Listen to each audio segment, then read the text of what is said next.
warahmatullahi wabarakatuh. Alhamdulillahirabbil alamin wa bihi nasta'inu ala umuri dunya waddin wa ala alihi wa sahbihi ajmain. Rabbi shrah li sadri wa yassir li amri wahlul 'uqdatam min lisani yafqahu qawli. Anak-anakku kelas 4 SD Aspia, pada kesempatan kali ini kita akan membahas tentang beriman kepada malaikat-malaikat Allah. Adapun untuk peta konsepnya atau nanti tujuannya setelah kita mempelajari materi ini adalah anak-anak diharapkan dapat meyakini keberadaan malaikat-malaikat Allah. Yang kedua, memiliki sikap yang dipengaruhi oleh keimanan kepada malaikat, kepada para malaikat. Dan yang terakhir, makna iman kepada malaikat-malaikat Allah. Meyakini keberadaan malaikat-malaikat Allah. Anak-anakku, malaikat adalah makhluk gaib ciptaan Allah yang terbuat dari cahaya, atau dalam bahasa Arab nur, ya, cahaya itu. Sifat malaikat, malaikat selalu taat kepada Allah. Jadi malaikat itu tidak akan pernah ingkar ya kepada Allah, selalu taat. Malaikat selalu bertasbih kepada Allah. Malaikat adalah gaib, artinya tidak tampak di mata, tetapi diyakini keberadaannya. Jadi gaib itu adalah sesuatu hal yang tidak tampak, tidak terlihat oleh mata. Malaikat tidak berjenis kelamin laki-laki maupun perempuan, ya. Jadi bukan laki-laki, bukan perempuan malaikat itu, ya. Jadi tidak berjenis kelamin, tidak menikah seperti kita manusia, ya. Kemudian malaikat mempunyai akal, nah, tidak bodoh, ya, mempunyai akal. Kemudian malaikat tidak memiliki nafsu. Malaikat tidak pernah menentang perintah Allah, jadi tidak pernah ingkar kepada Allah. Apa yang Allah suruh maka mereka akan lakukan. Adapun untuk nama-nama malaikat, yang pertama ada malaikat Jibril, yang kedua ada malaikat Mikail, yang ketiga malaikat Israfil, yang keempat malaikat Ijrail, yang kelima malaikat Munkar, yang keenam malaikat Nakir, yang ketujuh malaikat Raqib, yang kedelapan malaikat Atid, yang kesembilan malaikat Malik, dan yang kesepuluh adalah malaikat Ridwan.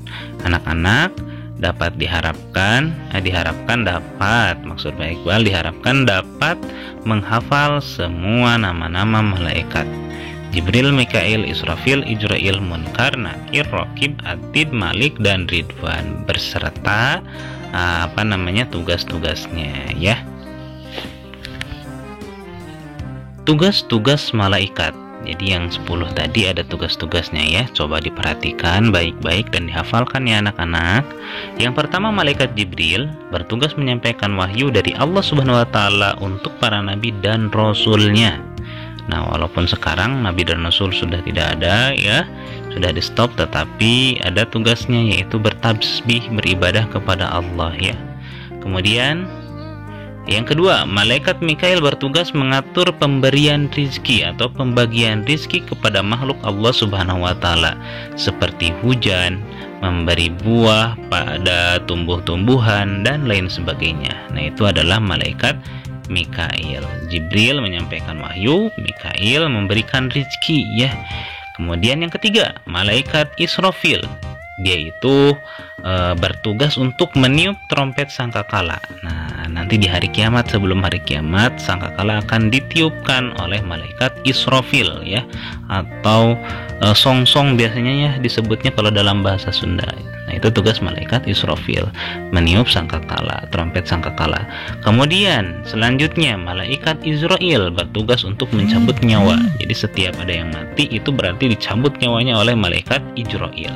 Kemudian malaikat Munkar bertugas untuk memeriksa amal perbuatan dan mengajukan pertanyaan kepada manusia di alam kubur. Ketika kita mati misalkan, ya, atau siapapun mati, maka malaikat Munkar, ya, dan Nakir tentunya, ya, akan memberikan pertanyaan, ya, menanya di dalam kubur. Nah, nanti man rabbuka, siapa Tuhan kamu? Nah, itu kata malaikat Munkar, ya.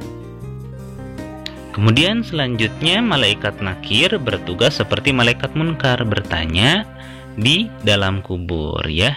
Jadi ingat, malaikat Munkar dan Nakir tugasnya bertanya di alam kubur. Kemudian malaikat Raqib, nah, dia bertugas untuk mencatat amal perbuatan baik Jadi setiap perbuatan baik yang dilakukan oleh kita dituliskan oleh malaikat raqib ya. Jadi hati-hati, itu ada malaikat ya di samping kita.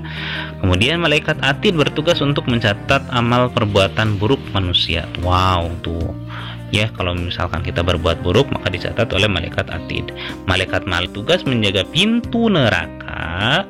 Malaikat malik ya, berarti rupanya sangat menyeramkan. Kemudian malaikat ridwan bertugas menjaga pintu surga dengan wajah yang berseri-seri. Nah, itu adalah nama-nama malaikat dan tugas-tugasnya. Mohon dihafalkan ya. Selanjutnya, adapun makna beriman kepada malaikat-malaikat Allah. Yang pertama, iman kepada malaikat yaitu percaya dan yakin bahwa malaikat itu ada. Jadi kita harus percaya bahwa malaikat itu ada dan selalu mengawasi kita. Iman kepada malaikat merupakan rukun iman yang kedua ya. Yang pertama iman kepada Allah ya, yang kedua iman kepada malaikat. Yang ketiga, makna iman kepada malaikat harus diresapi dengan sepenuh hati dan dilaksanakan dalam kehidupan sehari-hari ya. Jadi karena kita sudah beriman kepada malaikat, berarti perbuatan kita harus kita jaga karena ada yang mencatat amal baik dan amal buruk kita ya. Kemudian selanjutnya, intisari atau rangkuman ya dari pembahasan yang sudah kita bahas tadi. Yang pertama, malaikat adalah makhluk ciptaan Allah yang diciptakan dari cahaya, atau dalam bahasa Arab disebut nur. Yang kedua, malaikat adalah makhluk Allah Subhanahu wa taala yang selalu patuh kepada Allah Subhanahu wa taala dan tidak pernah menentang perintahnya. Yang ketiga, jumlah malaikat yang wajib diketahui adalah dan diyakini setiap muslim ada 10 ya, yang tadi kita sebutkan. 10 malaikat tersebut adalah Jibril, Mikail, Israfil, Ijrail, Munkar, Nakir, Raqib, Atid, Malik, dan Ridwan. Yang terakhir, rukun iman ada 6. Iman kepada malaikat Allah adalah rukun iman yang kedua. Coba nanti dipahami ya.